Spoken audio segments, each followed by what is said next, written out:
अध्यापयामास निवृत्ति निरतम मुनिम सुखम अध्यापयामास। सुखदेव स्वामी निर्गुण ब्रह्म की समाधि में बैठे हुए हैं जंगल में। दो शिष्यों को भेज दिया, निर्गुण की उपासना से खींच करके जो सगुण की ओर ले आए। ऐसे तो हमारे ठाकुर जी कन्हैया लाल हैं।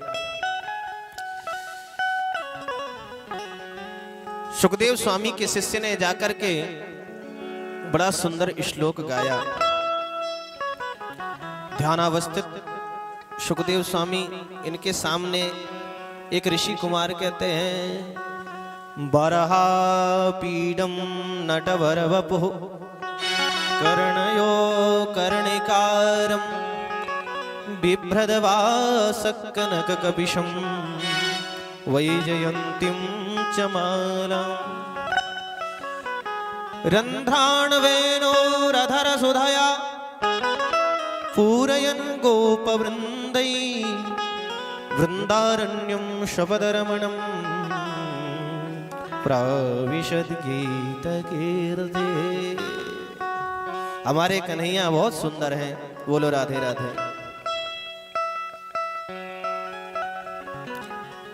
इतने सुंदर हैं कि बस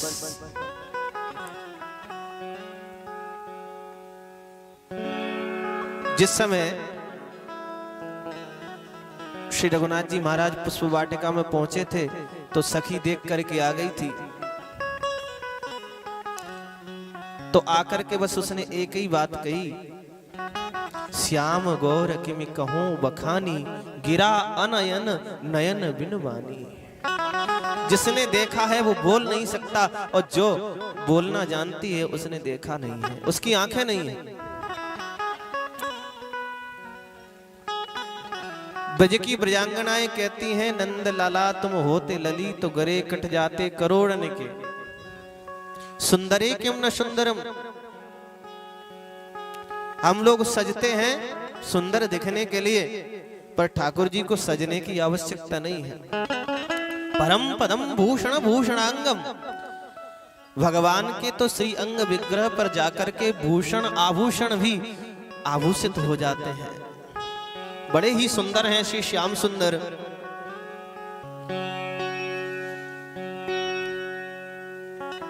मोर के पंख का मुकुट लगा करके प्रभु नटवर बड़ा ही सुंदर बपू है।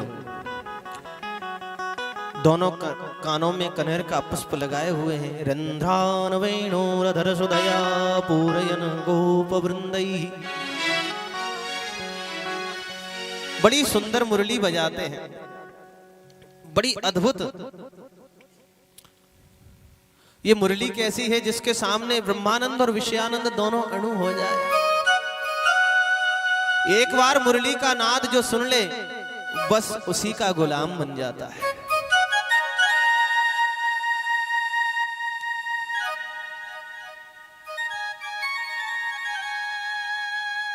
जब भगवान श्री श्याम सुंदर ब्रज में मुरली बजाते हैं तो ब्रजांगनाएं कहती हैं, कन्हैया एक बात हम आपसे कहें, निवेदन है। वैसे तो आप मानोगे ना, कोई अहंकार में कहे तो ठाकुर जी कहते हैं, गर्व न कीजिए बावरे हरि गर्भ प्रहारी। तो आपसे हम केवल निवेदन ही कर सकती हैं। बोले हाँ हाँ देवी करो। बोले मुररम धन समये मा कुरु मुरली रवम मधुरम। हे गोपाल, हर समय मुरली बजाया करो, पर जब हम भोजन बनाए तब मत बजाया करो। बोले क्यों? अरे देवी, भोजन बनाते समय मुरली सुन लोगी तो तुम्हारो भोजन और मधुर बन जाएगा। गोपिकाएं कहती हैं कि मधुर बनवो तो गयो चूल्हे भाड़ में, वो बने ही ना। सूखी सूखी लकड़ियां हम जंगल से लेकर के आवे और जैसे ही चूल्हे में जलावे अग्नि प्रज्वलित है जाए और तुम मुरली बजाए वो शुरू कर दो तो सूखी लकड़ियों में ते पानी बहने लग जाए। बोलो राधे राधे। बड़ी विचित्र है ये मुरली। गोपी कहती हैं तुझे नींद नहीं आती है मुरली कि ब्रज जीवन होठन को तकिया कर फूलन सेज विराजती है। कितनी व्यवस्था है मुरली के लिए। ब्रज जीवन होटन को तकिया। श्याम सुंदर के अधर कितने कोमल हैं। इस अधर सुधा को पान करने के लिए संपूर्ण त्रिलोकी लालायत है। और मुरली के लिए उसी श्याम सुंदर के होठों का तकिया है। होठ रूपी तकिए पर विराजमान रहती है मुरली। कर फूलन सेज विराजत है। भगवान के कर कमलों में, हाथ रूपी कमलों में विराजमान रहती हो।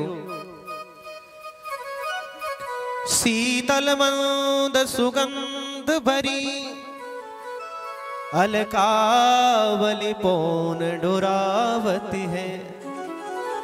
भगवान की अलकें मानो पंखा कर रही हूं। इतने पर भी तुझे संतुष्टि नहीं मिली तो पद चापत दाम दुहू कर सो। स्वयं श्री श्याम सुंदर मानो तुम्हारे चरण दबा रहे हो अपनी उंगलियों के माध्यम से। पद चापत दाम दुहू कर सो पर तो हुन मोद मनावत है। इतनो सुख पाई अरी बसुरी अब हो तो ही नींदन आवत है। तो रंध्रान वेणोरधर सुधया पूरयन गोप वृंदै। ऐसी मुरली को जब श्याम सुंदर बजाते हैं तो संपूर्ण त्रिलोकी उनका दर्शन करने के लिए लालायत हो जाती है। वृंदारण्यम सपत रमणम प्राविशद गीत कीर्ति। सुखदेव स्वामी ने नेत्र खोल दिए। और सुनाओ ना। बोले और नहीं आता।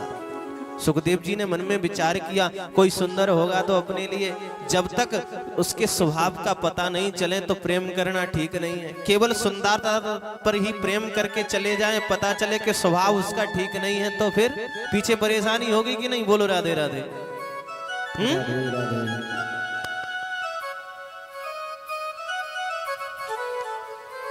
नेत्र बंद कर लिए तो दूसरे शिष्य ने गाया। बोले जितने सुंदर हैं उतने करुणा परायण भी हैं। अहो वकेयं स्तन कालकूटम जिघांसया पाय यदप्यशाद्भि लेभे गतिं धातृचितां ततोन्यं कंबादयालुं शरणं व्रजेमः। वो बड़े दया परायण हैं सज्जनों। जितने सुंदर हैं उतने ही करुणा परायण हैं। बकासुर की बहन बकी ये पूतना आई थी मारने के लिए स्तनों में जहर लगा करके। बोलो राधे राधे। परंतु उसको माता की गति प्रदान कर दी। कंबा दयालुम शरणम ब्रजेम। ऐसा दयालु कौन होगा। निर्गुण ब्रह्म की उपासना करने वाले श्री सुखदेव स्वामी दौड़ करके व्यास जी के चरणों में आ गए। मुझे भागवत पढ़ाइए ना पिताश्री। देवी भागवत में ऐसा भी वर्णन है। वेदांत पढ़ने के लिए जनक महाराज के यहाँ भी गए थे। वहां परीक्षा हुई। इन्होंने काम को त्यागा है कि नहीं, क्रोध को जीता है कि नहीं। परीक्षा में पास होकर के आए, भागवत को ग्रहण करके और जंगल की ओर प्रस्थान कर गए। बोले वृंदावन बिहारी लाल की जय हो।